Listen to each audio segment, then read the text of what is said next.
This is a story about a violent, homicidal, rural man. His name is Charles Ray Crawford, and he violently raped and murdered a beautiful young girl back in 1994. Her name was Christy Ray. And it's unfortunate that Christy Ray was murdered and raped by a man named Charles Ray.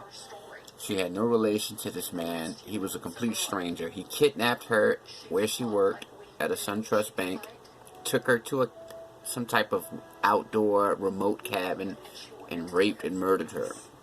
He was already on trial for the rape of a 17-year-old girl, and police in this particular town noticed that there were similarities in the case of this missing girl at the time, Christy Ray, and the victim of his first rape. So they developed him as a prime suspect. He's currently on death row. He's a coward.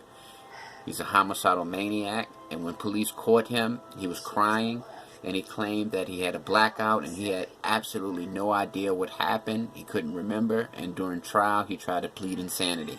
He's on death row. The second case is a guy named Mark Sievers. Look at this coward. He hired his best friend, who coincidentally looks just like him. That's the guy who he hired to kill his wife, his best friend. And he hired his best friend to kill his wife.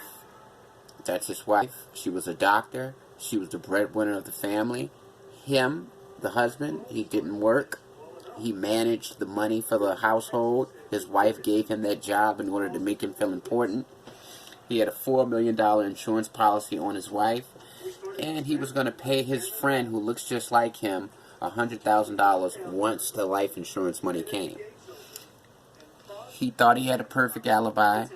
He and his wife and the rest of his family, his children, visited his wife's mom for her birthday in New York. She went back to their home in Florida because she was the breadwinner. She had to work. She had clients. And his friend, he sent him there to wait for him. You know, his friend, this coward, was waiting for her in the house and killed her with a hammer. And when police questioned this coward, Mark Sievers, and coincidentally, his lawyer looks like him. There are three bald, cowardly men. His lawyer tried to argue that the friend, him, killed the wife because he had a sexual attraction to his buddy. And he figured if he got rid of the wife, he would be able to have a homosexual relationship with them. Which wasn't true, but maybe it is.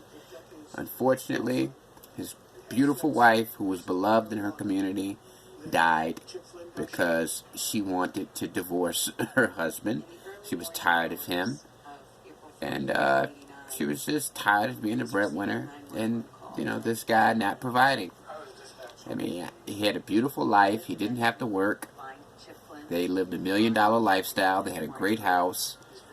Everything that they needed. Throughout court, he tried to cry, but no tears came out. He's a funny-looking guy. He's a coward. And he was convicted of life. And his friend, for cooperating with police, got a 25-year sentence. And, yeah, these men are cowards.